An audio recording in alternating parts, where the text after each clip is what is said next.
പണ്ട് നമ്മുടെ കൊച്ചിലെ കണ്ടിട്ടുള്ള അല്ലെ എൻ്റെ കൊച്ചിലെ കണ്ടിട്ടുള്ള നമ്മുടെ ദാമു ആ ടൈപ്പ് സുരാജ് വെഞ്ഞാറമൂടുള്ള ആക്ഷൻസ് ആ കോമഡിയൊക്കെ ഉള്ള സുരാജ് വെഞ്ഞാറമൂട് ആ പുള്ളി എന്തായാലും കുറെ നാളത്തെ കാണാതെ പോയിട്ട് ഇപ്പൊ കെട്ടിട്ടുണ്ട്. അത് കളിക്കളം എന്ന സിനിമയിലാണ് കിട്ടിയിരിക്കുന്നത്.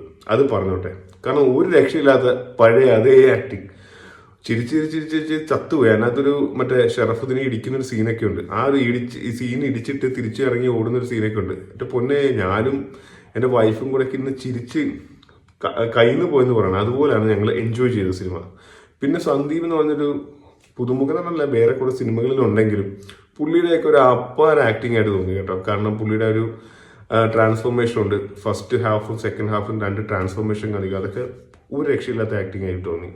പിന്നെ സ്റ്റോറിയാണ് ഫുള്ളായിട്ടുള്ളത്. സ്റ്റോറി ഒരിക്കലും ഞാൻ പറഞ്ഞ റിവ്യൂ നിങ്ങളെ ബോറടിപ്പിക്കുന്നത്. എന്തായാലും പടം കണ്ടാൽ മാത്രമേ ആ സ്റ്റോറിയുടെ ഡെപ്ത് അല്ലെ എത്ര സെറ്റപ്പ് ആയിട്ടാണ് സിനിമ ചെയ്തിരിക്കുന്നത് മനസ്സിലാകുള്ളൂ. ഡയറക്ഷനെ കുറിച്ച് പറയുകയാണെങ്കിൽ ഒരു മനു എന്ന് പറയുന്ന ഒരു ഡയറക്ടറാണ്, പുതിയ ഡയറക്ടറെ തോന്നുന്നു. ഞാൻ വേറെ സിനിമകളിലൊന്നും കണ്ടിട്ടില്ല. പുള്ളി ഡയറക്ഷൻ എന്തായാലും സൂപ്പർ, ഒരു രക്ഷയില്ലാത്ത ഡയറക്ഷനാണ്. കിട്ടില്ല, ഒരു ബോറടിയില്ല. ഒരു നവാഗതനായ ഒരു ഡയറക്ടറിന്റെ സിനിമയാണെന്ന് പറയത്തില്ല. നല്ലൊരു തെളിഞ്ഞ ഡയറക്ടറിന്റെ സിനിമയായിട്ടാണ് എനിക്ക് തോന്നിയത്.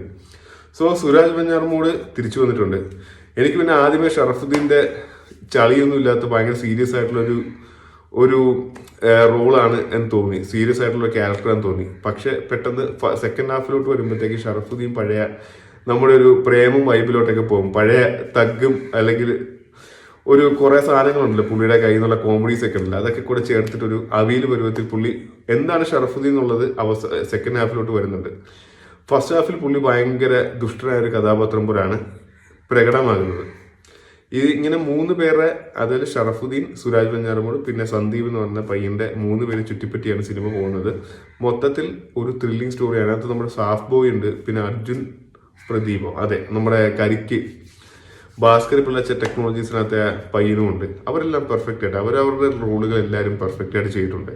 എന്തായാലും കളിക്കളം ഇപ്പം നമ്മുടെ